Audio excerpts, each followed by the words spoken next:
नमस्कार दोस्तों, आज की हमारी कहानी है बेटियां। अगर यह कहानी आपको अच्छी लगे तो प्लीज़ हमारा चैनल सब्सक्राइब कीजिए। जब डॉक्टर ने ये बताया था ना, बधाई हो बेटी हुई है, मैंने लड्डू बांट दिए थे पूरे अस्पताल में, क्योंकि मुझे शिखा जैसी बेटी ही चाहिए थी। जब चलती थी ना तो उसके छोटे छोटे पैरों की पायल की गूंज पूरे घर में दौड़ जाती थी। मुझे याद है उसने पहली बार जब पापा बोला था, कितना खुश था मैंने उसे अपनी गोद में उठा लिया। घंटों में उसे बुलाता रहा, बेटा पापा बोलो, पा पा पा पा। और वो गर्दन मटकाने लगती। मैं उसकी हर नादानी पर बहुत हंसता। जब वो 5वीं में थी, उसने पापा के ऊपर निबंध लिखा। उसने लिखा, मेरे पापा हीरो हैं, जो उसने अपने शब्दों में लिखा था। दुनिया में ऐसी कोई चीज नहीं है जो पापा मेरे लिए नहीं ला सकते, और ऐसा कोई काम नहीं जिसे पापा नहीं कर सकते। मेरे पापा अलादीन के चिराग हैं। मैंने ना जाने कितनी बार उस निबंध को पढ़ा। जब भी मैं उसे पढ़ता तो मुझे एक सफल पिता की झलक उसमें दिखती। अपनी माँ की चुन्नी ओढ़कर अक्सर मुझे खाना बनाकर खिलाती। धीरे धीरे मेरी प्लास्टिक की गुड़िया दादी अम्मा बन गई। मैं उसमें अपनी माँ की छवि देखता। हर बात पर मुझे डांटना, पापा आप ऐसा क्यों करते हो, पापा आप ऐसे क्यों नहीं करते। इतने सवाल, उसके हर सवाल को मजाक में उड़ा दिया करता। जब कभी सफाई करती, पोछा लगाती है, मैं उसके पोछे के अंदर अगर चप्पल पहनकर आ जाता तो मानो मेरी माँ ही मुझे डांट रही हो। गुस्से में, पापा मैंने पोछा लगाया है। मैं बोल देता, बेटा मुझे नजर नहीं आया था। पापा आप रोज ऐसे ही करते हो। अच्छा अच्छा, अब नहीं करूँगा। मैंने उनसे कहा था, तुम आर्ट ले लो। कॉलेज में उसने कहा, नहीं मुझे साइंस पढ़नी है। साइंस की सुविधा हमारे शहर में नहीं थी। दूसरे शहर मैंने उसे पढ़ने के लिए भेजा। सचमुच जिस दिन वो जा रही थी ना, मैं बहुत रोया था। शिखा ने मुझे समझाया, अभी तो बेटी कॉलेज जा रही है, आप अभी से इतना रो रहे हैं। जिस दिन ससुराल जाएगी उस दिन कितना रोएंगे। अब कॉलेज भी पूरा हुआ। तलाश एक अच्छे लड़के की जो मेरी बेटी को मेरी तरह खुश रख सके। उसके लिए मैं कोई भी कीमत देने के लिए तैयार था। अच्छे से अच्छा घर, अच्छे से अच्छा परिवार मैं उसके लिए देखना चाहता था।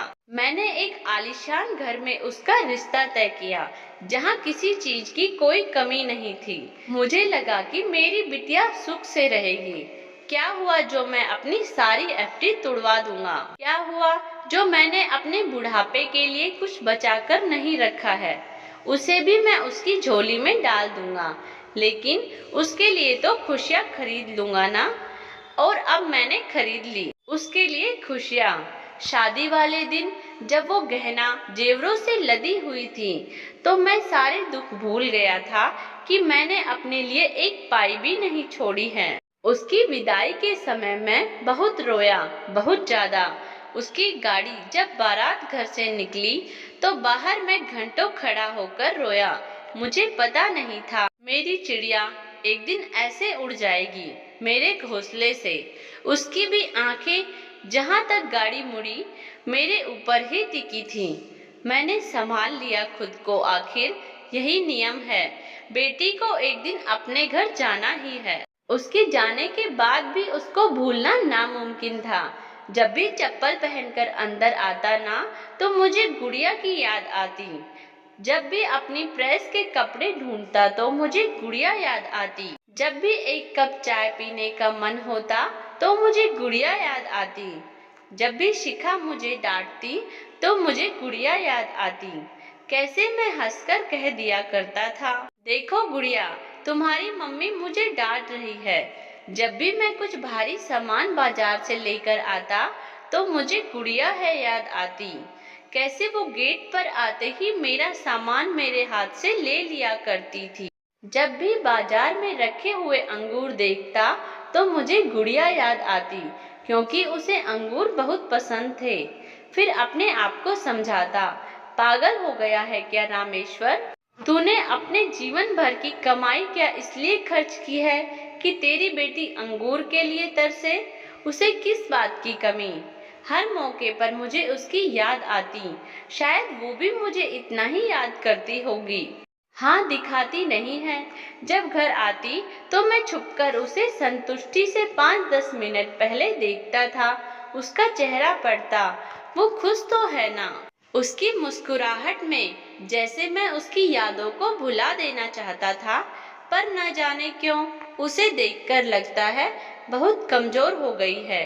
कई बार मैंने उससे पूछा, अपने पास प्यार से बिठाकर, बेटा कुछ कमजोर लग रही हो, तो उसने बनावटी हंसी हंसते हुए कहा, पापा ये तो फैशन है, जो जितना पतला होगा उतना ही ज्यादा सुंदर दिखेगा।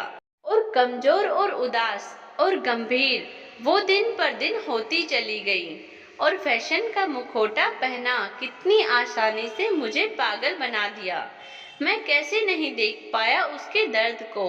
आज मेरी गुड़िया मेरे सामने वाले कमरे में जिंदगी और मौत के बीच जूझ रही है। उसने अपने पापा से पैसा मांगने की बजाय खुद को फांसी लगाना ज्यादा बेहतर समझा।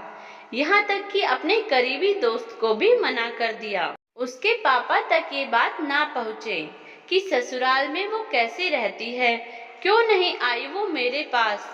वो जो हर चीज के लिए मेरे पास आती थी, उसने क्यों नहीं कहा, पापा मुझे इस नर्क से निकाल लो।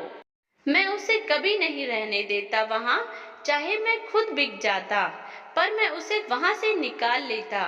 क्या करूँगा अब मैं उसके लिए अब लड़कर, जब वो नहीं रहेगी। मैं हर बड़ी से बड़ी लड़ाई लड़ता उसके लिए। उसने क्यों नहीं समझा मुझे इस लायक। पुलिस के फोन से पहले काश उसका फोन आया होता। पापा अब मैं इस घुटन में नहीं जी सकती, तो मैं उसे समझाता, बेटा मैं हूं ना, जब तक मैं हूं तब तक दुनिया में ऐसा कोई दुख नहीं है जो तुम्हें छू सके।